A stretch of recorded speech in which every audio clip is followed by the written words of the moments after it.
திரு தமிழன் பிரசன்னா, மதுவிலக்கு என்பது சாத்தியமே இல்லை அப்படின்னு சொல்றாரு திரு ராம்கே. அப்போ அரசியலுக்காகத்தான் இந்த விஷயம் தங்களோட கொள்கைகள்ல ஒண்ணு அப்படின்னு சொல்லப்படுதா? இல்லை, நான் திரும்பவும் அதைத்தான் நான் ஆரம்பத்தில் சொன்னேன். நான் ஒரு கன்ஸ்ட்ரக்டிவ் மெஷரில் பேசினேன். ஒரு தவறு நடக்குது, அந்த தவறை சரி செய்வது எப்படி? மது என்பது ஒரு சமூக நோய், சோஷியல் டிசீஸ்ன்னு சொன்னேன்.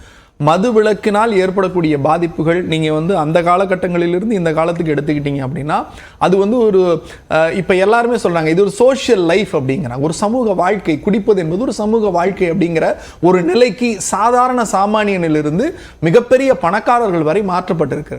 அந்த மனநிலையிலிருந்து மக்களை எப்படி மாற்றுவது அப்படிங்கிறதுக்காக இந்த முத்துவேல் கருணாநிதி ஸ்டாலின் ஆட்சி மதுவிலக்கு பிரச்சாரங்களை மேற்கொள்ள ஒவ்வொரு மாவட்டத்திற்கும் 5 கோடி ரூபாய் ஒதுக்கி அந்த பிரச்சாரங்களை ஏற்படுத்தி கொண்டிருக்கிறது. குறிப்பாக கள்ளச்சாராயங்கள் ஏற்படக்கூடிய பாதிப்புகள் உள்ள மாநிலங்களில் ஒரு ஸ்பெஷல் கண்காணிப்பு குழு, அதை போலவே மதுவால் மனநோயால் பாதிக்கப்பட்டவர்களுக்கு கவுன்சிலிங் கொடுப்பதற்கு காவல்துறை அதிகாரிகள், உளவியல் நிபுணர்கள், மாவட்ட வருவாய் அதிகாரி உள்ளிட்ட ஒரு குழுவை கடந்த ஆண்டு அமைத்து மாவட்டம் முழுவதும் அந்த ஆய்வு செய்து கொண்டிருக்கிறார்கள். இப்படி நான் தான் சொல்றேன்ல, நீங்க ஒரு 100 ஆண்டு கால பிரச்சனை இல்லை, 1000 ஆண்டு கால பிரச்சனை. மது என்பது 1000 ஆண்டு கால பிரச்சனை. நீங்க பாஜகவினுடைய வரதராஜன் சொன்னாரு இதுக்கு அரசாங்கம் தான் பொறுப்பேற்கணும் அப்படின்னாரு. நான் இப்போ ஒரு செய்தி சொல்றேன். இந்த 50 ஆண்டு காலங்களில் நீங்க உங்கள்கிட்ட புள்ளி விவரம் இருக்கும், இங்க இருக்கிற எல்லார்ட்டையும் புள்ளி விவரம் இருக்கும், அவர்கிட்ட இருக்கும். 50 ஆண்டு காலங்களில் இந்தியாவிலேயே கள்ளச்சாராய சாவில் எந்த மாநில முதலிடம் தான்? குஜராத் தான். கிட்டத்தட்ட 25 ஆண்டு காலம் நீங்கள் தான் ஆண்டு கொண்டிருக்கிறீர்கள். இந்த 25 ஆண்டு காலங்களில் முதல் 15 ஆண்டுகள் ஏறக்குறைய 3000 பேர் இறந்திருக்கிறார்கள். இதுக்கு மோடி பொறுப்பேற்பாரா? இரண்டாவது, இந்த 10 ஆண்டுகளில், இந்த 25 ஆண்டுகளில், இந்த 10 ஆண்டுகளில் ஏறக்குறைய 8000 பேர் குஜராத்தில் இருந்திருக்கிறார்கள் கள்ளச்சாராய சாவால். இது நியாயப்படுத்தல. ஒரு கேள்வி எழுப்பப்படும் போது அதற்கு உங்க மேலேயும் குற்றம் இருக்கே அப்படின்னு சொல்றது ஒரு பதிலா அமையுமா? இல்ல, நீங்கள் என்னை நோக்கி கேள்வி கேட்கிற போது நீங்கள் சரியாக இருக்கிறீர்களா என்று கேட்கிற தார்மீக பொறுப்பும் கடமையும் உரிமையும் எனக்கு இருக்கிறது. நீங்க ஆண்டு இருக்கிற ஆட்சியில் இந்தியாவிலேயே முதல் கள்ளச்சாராய சாவு மாநிலத்தை எதுனா Gujarat. there is a data for everything. ரெண்டாவது, மெத்தனால் பாண்டிச்சேரியிலேருந்து வந்ததுன்னார். இன்னொரு செய்தியும் சொல்லுகிறேன். மெத்தனால் விற்பதற்கு மத்திய அரசாங்கம் மட்டும்தான் அனுமதி கொடுக்க முடியும். மெத்தனாலை மத்திய அரசாங்கம் தான் அனுமதி கொடுக்க முடியும். மத்திய அரசாங்கம் யாரு? பாஜக. நீங்க எங்க இருந்து? பாண்டிச்சேரியில இருந்தா வந்துச்சு. மாதவரம் என்பது தவறான தகவல். பாண்டிச்சேரியிலிருந்து வந்ததுங்கிறத எனக்கு நீதிமன்றத்தில் சொல்லி இருக்கோம்.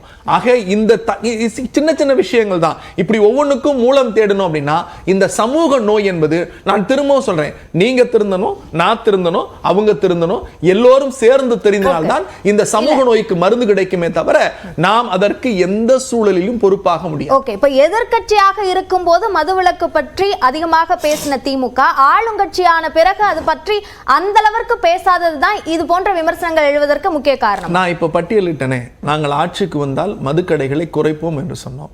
முத்துவேல் கருணாநிதி ஸ்டாலின் ஆட்சியில் 500 மதுக்கடைகளை கடந்த சட்டமன்ற கூட்டத்தொடரில் என்னோடு சொன்னார் முதலமைச்சர். கடையை மூடினோம்.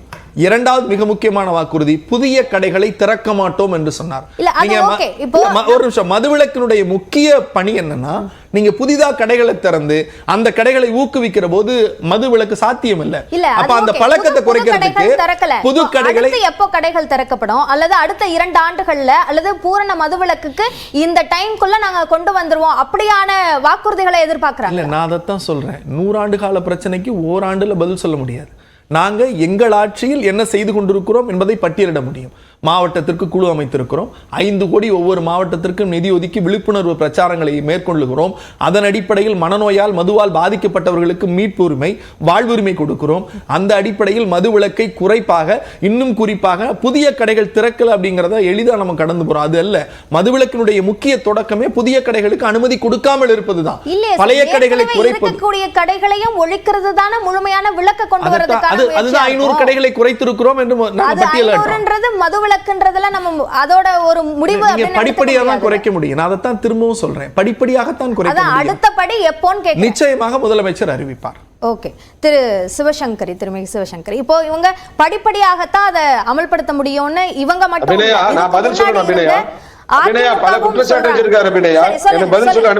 சொல்லுங்க தங்க வரதராஜன் வரேன். அதாவது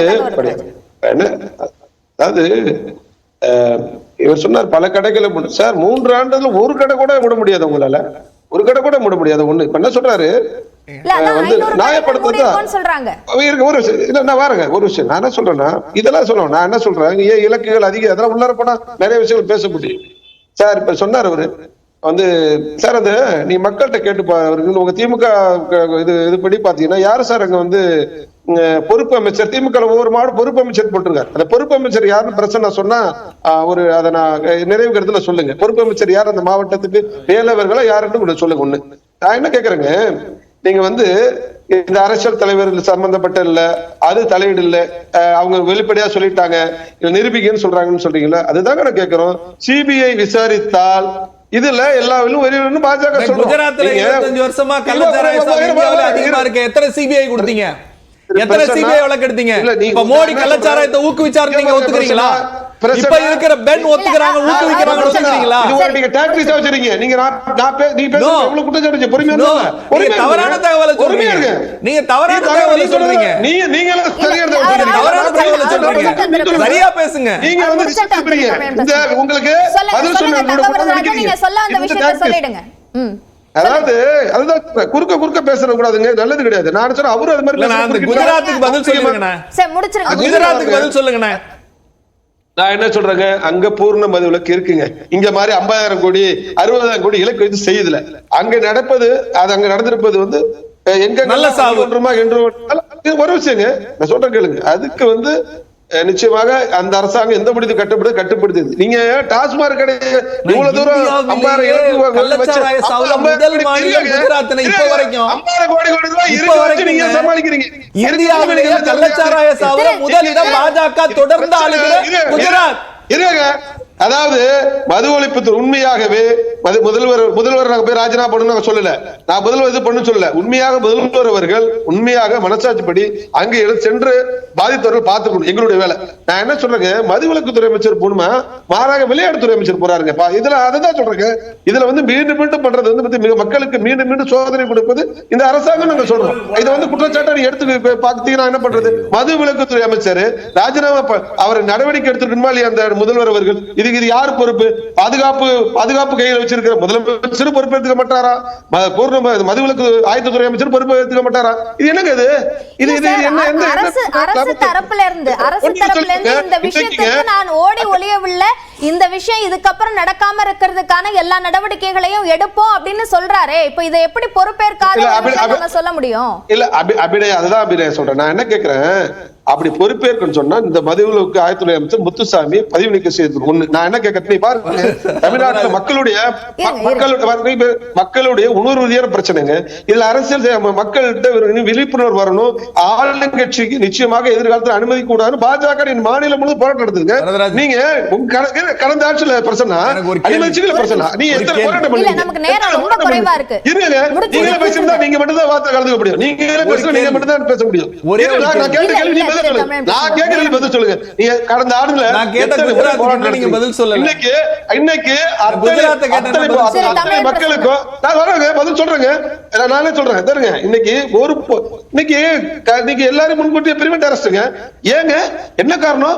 மக்களுக்காக அவனுக்கு போராடுற கட்சி அடக்குன்னு நினைக்கிறீங்களா?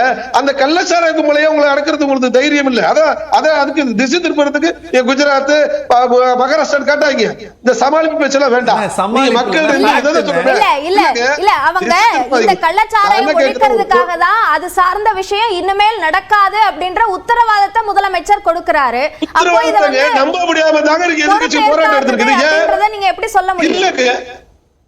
ஆமா மேடம், நான் என்ன சொல்றேன், ஒரு பொறுப்பான ஒரு அரசாங்கம் இருந்திருந்தா கடந்த முறை நடந்துச்சுல ஒரு வருஷம் தந்தை மே மாதம் இந்நேரம் இரும்பு கரை கொண்டு கொடுத்து அதுலதான் சொல்றது சிபிசிஐடி விசாரணை என்பது நிச்சயமாக மோடிக்கு பொறுப்பு இல்லைன்னு பிரச்சனை இருக்கு. மோடிக்கு பொறுப்பு இல்லைன்னு கூட சொன்னாரு.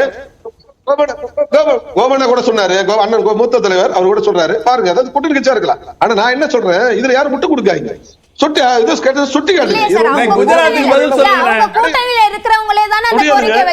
மதுவிலக்கு வேணும்ன்ற கோரிக்கை வைக்கிறாங்க.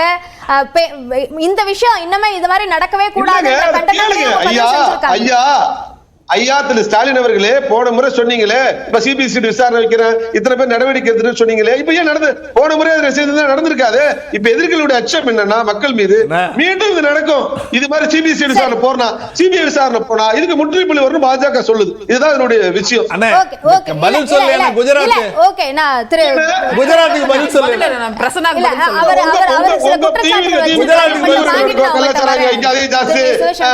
உலக நாட்டுல